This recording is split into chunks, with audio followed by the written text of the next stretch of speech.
Solexpo, salone dedicato all'olio che si è tenuto in fiera a Verona. Abbiamo incontrato Enzo Gambin, direttore di Aipo. Sentiamo cosa ha detto al nostro microfono. Per quello che riguardano gli espositori, come è stato curato gli stand, molte manifestazioni e soprattutto un forte abbinamento fra quello che è l'olio e la gastronomia, con una particolare attenzione a quello che è l'olio e la salute, il valore delle DOP e delle IGP, importantissimo per l'economia regionale, nazionale, ma per tutto il mondo olivicolo e oleario del bacino mediterraneo.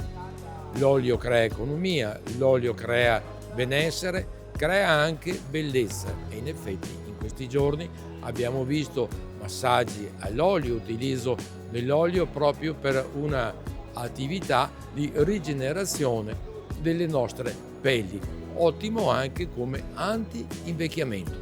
Abbiamo visto tante attività, soprattutto nel campo della degustazione, con questi panel che contribuiscono a far conoscere veramente che cos'è l'olio. L'olio, prima di tutto, bisogna anche conoscerlo e meglio di queste occasioni per imparare a come degustarlo, a sentirne i profumi, a percepire gli amari e i piccanti e andando a individuarli non come difetti, ma come pregi, perché portano nel loro interno quelle sostanze antiossidanti fondamentali che ci danno quelle sensazioni di amaro e di piccante che sono tanta salute per il nostro organismo. Consigli, viene da dire, per gli acquisti, per i consumatori da casa che chiedono quando acquistiamo un olio che cosa dobbiamo controllare.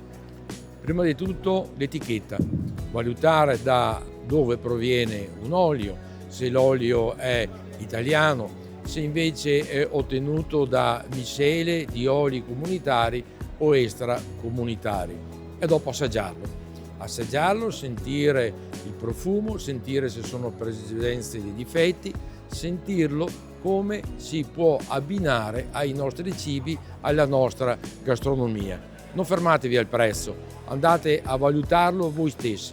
Abbiamo un laboratorio fondamentale a nostra disposizione, il naso e la bocca.